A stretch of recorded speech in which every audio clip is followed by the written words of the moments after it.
Passons maintenant aux immobilisations corporelles. Elles comprennent, comme leur nom l'indique et comme vous le savez, des biens physiques. Il s'agit en fait de biens sur lesquels l'entreprise exerce un droit de propriété. On y trouve les terrains, les constructions, du matériel, des machines, du mobilier de bureau, du matériel de transport, etc. Enfin, les immobilisations financières représentent le quatrième élément de l'actif immobilisé.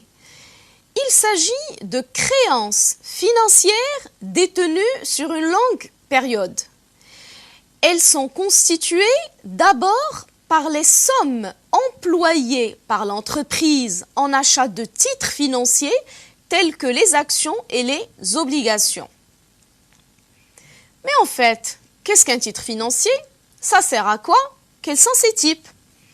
En fait, un titre financier est un contrat entre celui qui crée le titre ou émetteur et celui qui l'achète ou souscripteur. Ce contrat se déroule dans le temps et se traduit par des entrées et sorties d'argent. On parle de flux de trésorerie. Le créateur ou émetteur du titre est généralement une entreprise qui a des besoins de financement, c'est-à-dire qui recherche de l'argent pour financer ses investissements. L'acheteur du titre ou souscripteur peut être une entreprise qui a un excédent de financement et qui cherche à le placer en achetant des titres. Dans notre cas, puisqu'on parle d'immobilisation financière, on se situe par rapport au souscripteur ou acheteur du titre financier. Quels sont maintenant les types de titres financiers? À notre niveau, on distingue entre actions et obligations.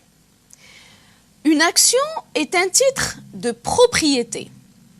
En achetant une action, l'actionnaire devient propriétaire d'une partie de l'entreprise ou d'une partie de son capital. Il perçoit en contrepartie de cet achat un flux de trésorerie ou dans ce cas, part du bénéfice réalisé. Et si vous vous le rappelez bien, cette part du bénéfice s'appelle le dividende. Dans le cadre du contrat, l'émetteur du titre s'engage à verser au souscripteur le dividende.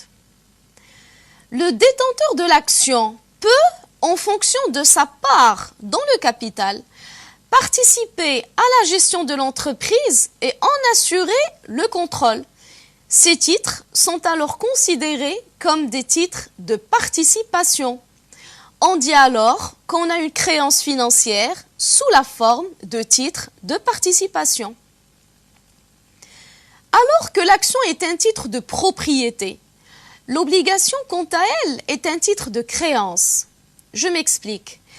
L'acheteur d'une obligation ou souscripteur prête une somme d'argent au vendeur de l'obligation ou émetteur. Le souscripteur possède une créance et l'émetteur une dette. En contrepartie de cette source de financement, l'émetteur s'engage, dans le cadre du contrat, à verser un flux de trésorerie ou taux d'intérêt au prêteur.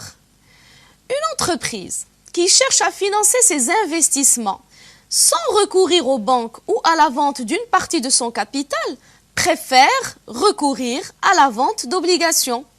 Et comme je viens de l'expliquer, puisqu'il s'agit d'immobilisation financière, on est souscripteur de l'obligation. Les immobilisations financières sont également composées de prêts, notamment au personnel de l'entreprise, et de créances dont la durée est supérieure à une année et non liée au cycle d'exploitation.